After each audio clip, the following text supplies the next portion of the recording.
Bonsoir à vous tous et bienvenue à notre étude biblique du mercredi soir. Bienvenue à notre temps ensemble dans les Écritures afin de grandir dans le Seigneur et d'aller de l'avant dans ses voies. Ce soir, nous voulons considérer le témoignage de celui qui passa d'un ennemi de la croix à un héros de la foi. Il passa d'un ennemi de la croix à un héros de la foi. Pour certains, la conversion à Dieu produit des changements tellement majeurs dans leur vie et dans leur conduite qu'ils sont évidents aux yeux de tous et plus que pour d'autres chrétiens. Pour ceux-ci, la nouvelle vie en Jésus leur permet de mettre de côté les profondes ténèbres de leur passé pour marcher alors dans l'admirable lumière de leur Sauveur.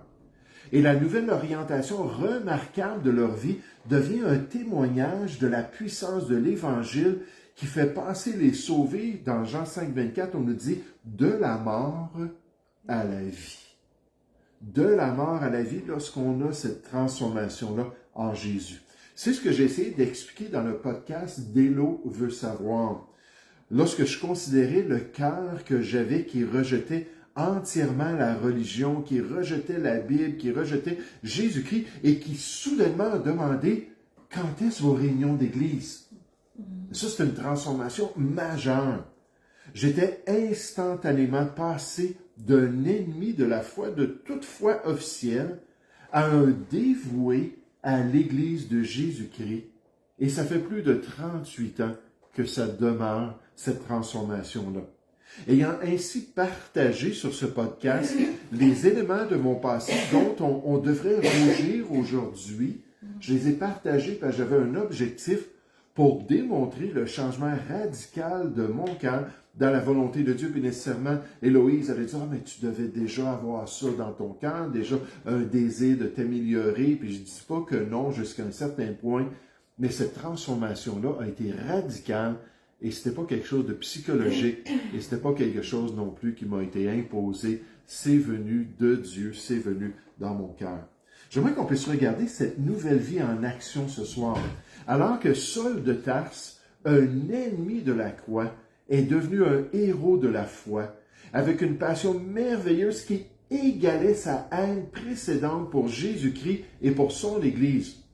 Au point, on va voir ça tout à l'heure, que les Écritures affirment que la conversion de Saul de Tarse en l'apôtre Paul est un exemple pour tous ceux qui sont aujourd'hui dans le bourbier du péché et qui se demandent si Dieu peut vraiment les sauver de leur ancienne vie de passé. Regardez avec moi la première épître à Timothée au chapitre 1. Ce soir, on va regarder plusieurs passages. J'espère que vous êtes en forme. On va regarder ce témoignage extraordinaire du Nouveau Testament. Dans la première épître à Timothée au chapitre 1, à partir du verset 12, Paul nous dit « Je rends grâce à celui qui m'a fortifié, à Jésus-Christ notre Seigneur, de ce qu'il m'a jugé fidèle en m'établissant dans le ministère. Moi qui étais auparavant un blasphémateur, un persécuteur, un homme violent, on va voir ce côté particulier de Paul plus en détail dans un instant, mais j'ai obtenu miséricorde, parce que j'agissais par ignorance dans l'incrédulité. Et la grâce de notre Seigneur a surabondé, avec la foi et l'amour qui est en Jésus-Christ. C'est une parole certaine et entièrement digne d'être reçue, que Jésus-Christ est venu dans le monde pour sauver les pécheurs, dont je suis le premier, le chef, le premier de ligne dans les transgresseurs de la loi de Dieu. Mais j'ai obtenu miséricorde, afin que Jésus-Christ fît voir en moi, le premier, toute sa longanimité, sa grande patience, pour que je serve d'exemple à ceux qui croiraient en lui pour la vie éternelle. Donc Paul dit, c'est clair que j'étais un grand pécheur, c'est clair que Dieu peut sauver n'importe qui, alors que les gens regardent la profondeur du mal dans lequel je me trouvais. Ce soir, j'aimerais qu'on regarde quelques passages qui rendent témoignage à cette haine que Saul de Tarse avait pour Jésus-Christ, à cette violence qu'il avait contre les chrétiens et contre tous ceux qui suivaient la vérité de Dieu. Puis comment est-ce que sa passion s'est développée après qu'il ait rencontré son Sauveur. D'un ennemi de la croix à un héros de la foi. Actes chapitre 7, à partir du verset 57. Actes chapitre 7, à partir du verset 57, si vous vous rappelez, Actes chapitre 7 nous présente le témoignage d'Étienne devant le Sanhédrin, devant les 70 anciens, puis le souverain sacrificateur, ces 71 rebelles-là.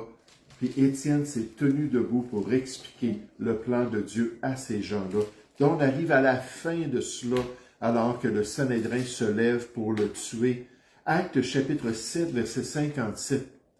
Ils poussèrent alors de grands cris, on parle de ces 71 hommes-là, en se bouchant les oreilles, ils se précipitèrent tous ensemble sur Étienne, le traînèrent hors de la ville et le lapidèrent.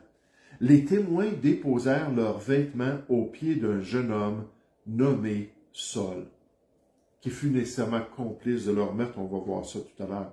Et ils lapidaient Étienne, qui priait et disait, « Seigneur Jésus, reçois mon esprit. » Puis, s'étant mis à genoux, il s'écria d'une voix forte, « Seigneur, ne leur impute pas ce péché. » Et après ces paroles, il s'endormit.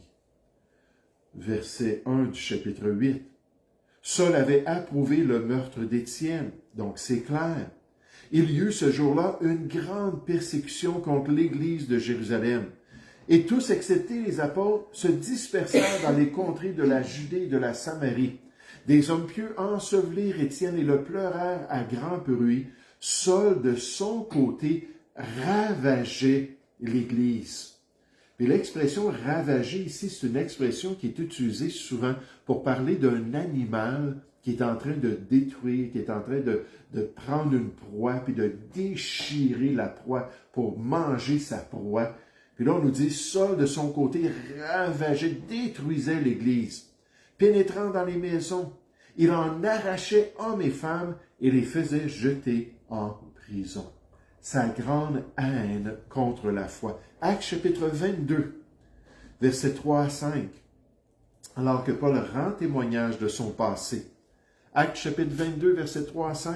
« Je suis juif, né à Tars en Cilicie, mais j'ai été élevé dans cette ville-ci, et instruit au pied de Gamaliel dans la connaissance exacte de la loi de nos pères, étant plein de zèle pour Dieu, comme vous l'êtes tous aujourd'hui.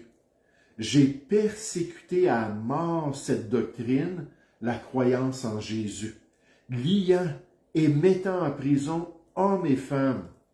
Le souverain sacrificateur et tout le collège des anciens m'en sont témoins. J'ai même reçu des lettres par les frères de Damas, où je me rendis afin d'amener liés à Jérusalem ceux qui se trouvaient là et de les faire punir, alors qu'ils voulaient leur faire vivre toute une misère ici-bas. Actes chapitre 26, versets 9 à 11, encore un témoignage de l'apôtre Paul, cette fois-ci devant les autorités romaines. Actes chapitre 26, versets 9 à 11. Pour moi, j'avais cru devoir agir vigoureusement contre le nom de Jésus de Nazareth. Là, il était vraiment un ennemi de la croix de Christ. C'est ce que j'ai fait à Jérusalem. J'ai jeté en prison plusieurs des saints, ayant reçu ce pouvoir des principaux sacrificateurs. Et quand on les mettait à mort, je joignais mon suffrage à celui des autres ou mon vote d'approbation. Je disais, oui, tuons-les. Je les ai souvent châtiés dans toutes les synagogues et je les forçais à blasphémer dans mes excès de fureur contre eux. Je les persécutais, même jusque dans les villes étrangères, alors qu'ils voulaient détruire l'Église de Jésus-Christ. Galates, chapitre 1. Encore une fois, le témoignage de l'apôtre Paul. Il ne se cachait pas de sa vie passée. Il avouait comment il avait agi terriblement contre l'œuvre de Dieu. Galates chapitre 1 au verset 13. Galates 1, 13. Vous avez su en effet quelle était autrefois ma conduite dans le judaïsme, comment je persécutais à outrance. Le mot outrance ici, ça veut dire au maximum, avec excès, le plus que je pouvais les persécuter et ravageais, encore l'expression, ravageais l'Église de Dieu comme un faune, comme un animal féroce. Et comment j'étais plus avancé dans le judaïsme que beaucoup de ceux de mon âge et de ma nation, étant animés d'un zèle excessif pour les traditions de mes pères, alors que Paul croyait qu'il rendait un service à Dieu, qu'il était en train d'accomplir la volonté de Dieu. 1 Corinthiens, chapitre 15, au verset 8. Cette fois-ci, aux Corinthiens, Paul leur dit. 1 Corinthiens, chapitre 15, au verset 8. Après eux tous, il m'est aussi apparu à moi, en parlant de Jésus, comme à l'avorton, comme lors d'une fausse couche. Il dit, c'était pas naturel, là, c'était pas légitime là, qu'il m'apparaisse dans sa grâce comme ça. Car je suis le moindre des apôtres. Je ne suis pas digne d'être appelé apôtre, parce que j'ai persécuté l'Église de Dieu. Le grand crime religieux de Saul de Tarse, un grand ennemi de l'Église de Dieu. Le docteur John Stott explique, Saul n'était pas seulement un non-chrétien, il était un opposant radical à Christ, un persécuteur fanatique, recourant aux menaces et même aux meurtres. Il haïssait le nom de Jésus et tentait de l'éradiquer par la force. S'il existait un converti improbable au christianisme, c'était bien Saul de Tarse.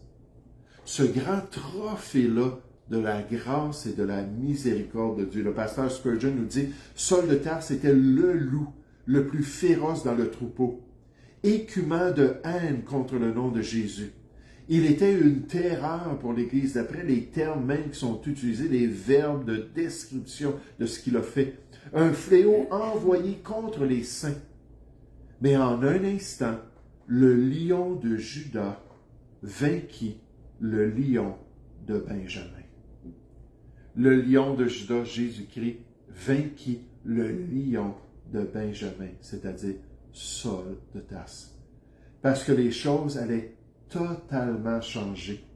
Sa vie et son cœur allaient entièrement rebrousser chemin. Une vraie conversion, un vrai 180 degrés allait se produire dans l'expérience de Saul de Tarse, puis on ne peut pas expliquer ça autrement, je me devance, que par un miracle même qui vient de Dieu. Surtout avec son bagage, surtout avec ce qu'il avait déjà fait contre la foi. L'apôtre Paul résume lui-même le tout lorsqu'il dit dans Galates chapitre 1, au verset 22, revenez dans Galates chapitre 1. Regardez ce qu'il dit au verset 22 pour juste décrire la grande transformation, puis on va voir ça un peu plus dans un instant. Galates chapitre 1, au verset 22. Il dit, or, j'étais inconnu de visage aux églises de Judée qui sont en Christ après sa conversion. Seulement elles, les églises de Judée, avaient entendu dire, celui qui autrefois nous persécutait annonce maintenant la foi qu'il s'efforçait alors de détruire, et elle glorifiait Dieu à mon sujet. Elle ne glorifiait pas la philosophie, elle ne glorifiait pas la psychologie, elle ne glorifiait pas la religion, parce que c'était quelque chose de surnaturel. Elle glorifiait Dieu parce qu'il était passé d'un ennemi de la croix à un héros de la foi. Tout un changement surnaturel, toute une conversion de la mort à la vie. Personne ne pouvait douter d'une telle transformation radicale et probante. En fin de compte, les ennemis de la foi, quand ils l'ont vu changer comme ça, ils ont dit, il faut qu'on le tue. Il faut qu'on lui enlève la vie, parce qu'il est en train de montrer que Jésus est vraiment ressuscité des morts. Puis ça, on ne veut pas que les gens croient à cela. Le docteur J.C. Ryle confirme que la conversion de Saul n'était pas un simple changement d'opinion. C'était une résurrection de la mort à la vie, une nouvelle création.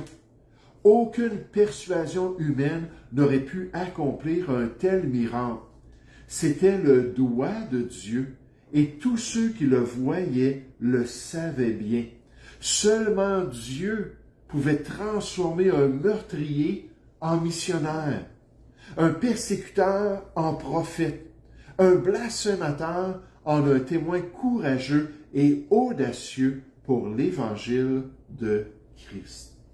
Et le tout pour la gloire du Sauveur, le tout pour l'honneur du Dieu vivant et vrai, de celui qui l'a fait passer de la mort à la vie en Jésus.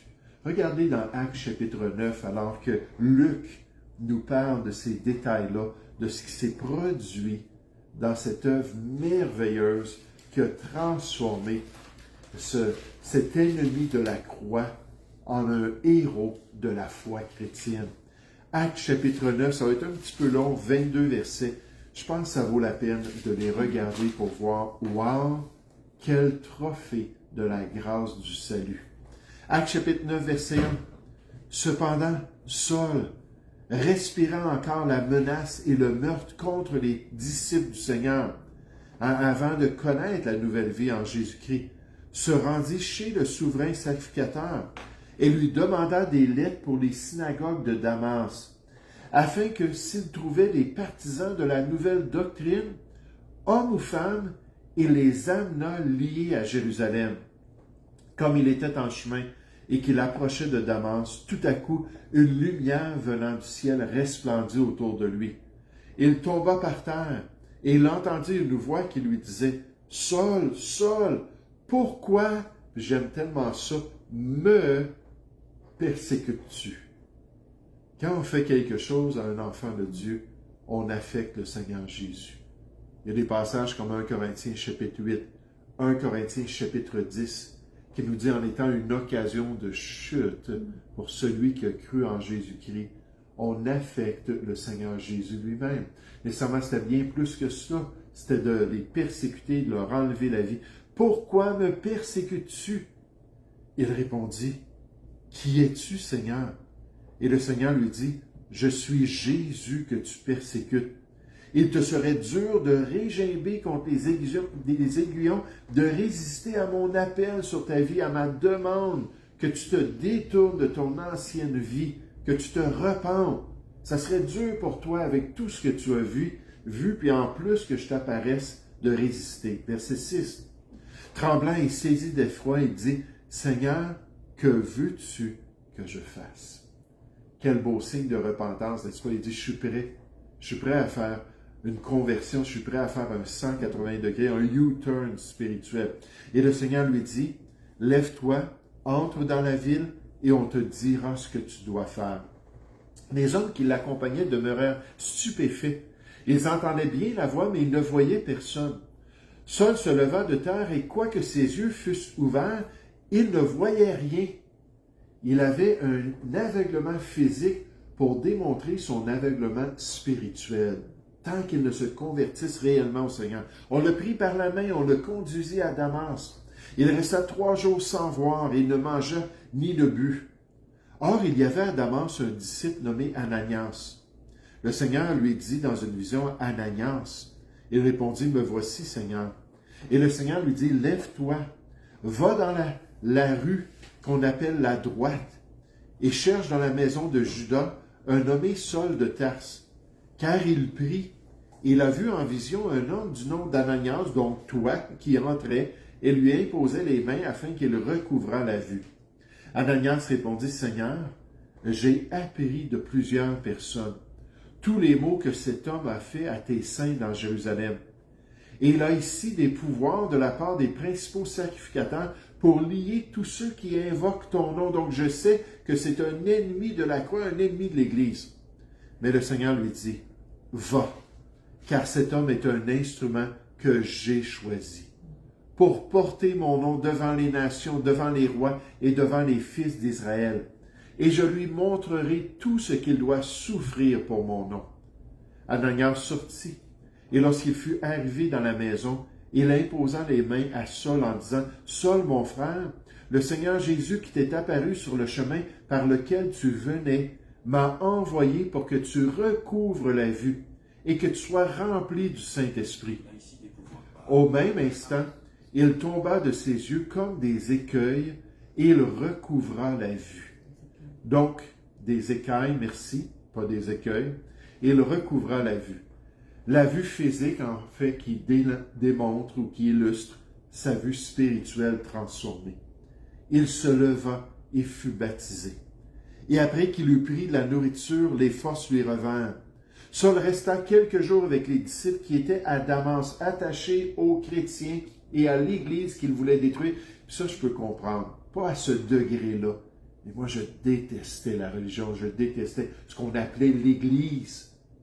Puis là, j'ai dit, quand est-ce vos réunions? Puis là, je voulais me joindre à eux. Puis je voulais pouvoir connaître la vérité de Dieu dans l'Église de Jésus-Christ, verset 20. Et aussitôt, il prêcha dans les synagogues que Jésus est le Fils de Dieu. Tout un changement. Tous ceux qui l'entendaient étaient dans l'étonnement et disaient, n'est-ce pas celui qui persécutait à Jérusalem ceux qui invoquent ce nom? Et n'est-il pas venu ici pour les mener liés devant les principaux sacrificateurs? Cependant, Saul se fortifiait de plus en plus, et il confondait les Juifs qui habitaient à Damas, démontrant que Jésus est le Christ. Là, il est devenu un apologiste, en plus d'un prédicateur de la vérité de Dieu pour défendre la vérité. Verset 27, on nous dit alors, Barnabas, l'ayant pris avec lui, le conduisit vers les apôtres et leur raconta comment sur le chemin Saul avait vu le Seigneur qui lui avait parlé et comment à Damas il avait prêché franchement au nom de Jésus. Une grande confirmation du salut de Saul de Tarse, par une vie totalement différente et probante aux yeux de tous, alors qu'il servit d'exemple pour tous ceux qui croiraient en Jésus comme lui. Un auteur, le pasteur John Newton, qui est juste en passant, a été lui aussi tout un exemple d'un changement radical. Lui qui avait été élevé par une mère chrétienne, qui avait prié pour lui pendant toute sa jeunesse, qui s'était lié avec des brigands, qui avait fait des crimes, qui était rendu un esclave sur un bateau anglais avec un capitaine qui était terriblement dur avec lui, puis qui allait vivre les années de sa vie en emprisonnement sur ce bateau-là, puis qui finalement a crié à Dieu. Puis il dit, Seigneur, je me souviens de l'Évangile, puis je me souviens de ce que Jésus a fait pour moi. Oui, je suis prêt à être sauvé. C'est lui qui a écrit le cantique Amazing Grace, ou Grâce infinie. Grâce infinie, je pense en français. Il dit ceci, si le Seigneur peut transformer Saul de Tarse en l'apôtre Paul, alors il y a de l'espoir pour les pires d'entre nous. Dieu a fait de Paul un modèle de miséricorde, afin que personne ne désespère s'il vient au salut en Jésus-Christ. Le réformateur Jean Calvin ajoute, lorsque Paul se qualifie de premier des pécheurs, ce n'est pas seulement pour reconnaître une vérité universelle le concernant, mais pour se présenter comme un exemple frappant de la patience et de la miséricorde de Dieu, destiné à encourager tous ceux qui se sentent accablés par l'ampleur de leurs péchés. Car si celui qui a persécuté l'Église et blasphémé le nom de Christ a obtenu une telle miséricorde, nul, si vil que soit-il, ne devrait désespérer d'obtenir le pardon du Seigneur, s'il se repent sincèrement et se tourne vers Dieu.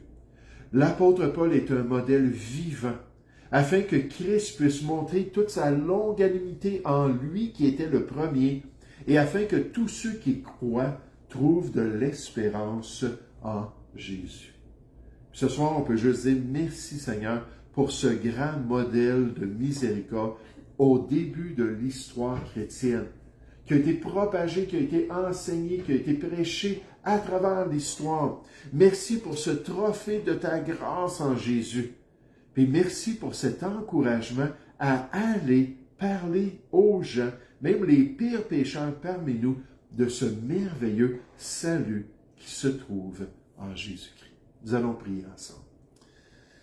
Oui, Père Céleste, Seigneur, un message un peu différent ce soir, mais quel encouragement de voir des gens qui, peut-être socialement, peut-être personnellement, dans leur conduite sont tellement loin de toi. Mais de savoir qu'ils ne sont pas pires que Saul de Tarse, qui était le chef, qui était le premier, qui était vraiment l'apogée de la rébellion et de la méchanceté contre toi. Mais Seigneur, tu as démontré en lui que c'est possible pour toute personne de se tourner vers toi et de recevoir ce pardon merveilleux qui se trouve en Jésus-Christ. Seigneur, peut-être même des gens qui écoutent cette petite étude ce soir, qui entendent concernant ce persécuteur et concernant cet ennemi de la croix qui est devenu un héros de la foi. Peut-être, Seigneur, tu pourrais leur montrer que s'ils invoquent le nom du Seigneur Jésus, quiconque invoquera le nom du Seigneur sera sauvé, qu'ils peuvent être pardonnés, délivrés de leurs péchés, délivrés du bourbier du mal, alors que Jésus veut aussi se manifester dans sa grâce et dans sa miséricorde auprès d'eux. Seigneur, accomplis ta volonté, touche les cœurs et encourage-nous à aller vers les gens et à leur partager la grâce de Dieu. Nous te prions ce soir, au nom du Seigneur Jésus. Amen.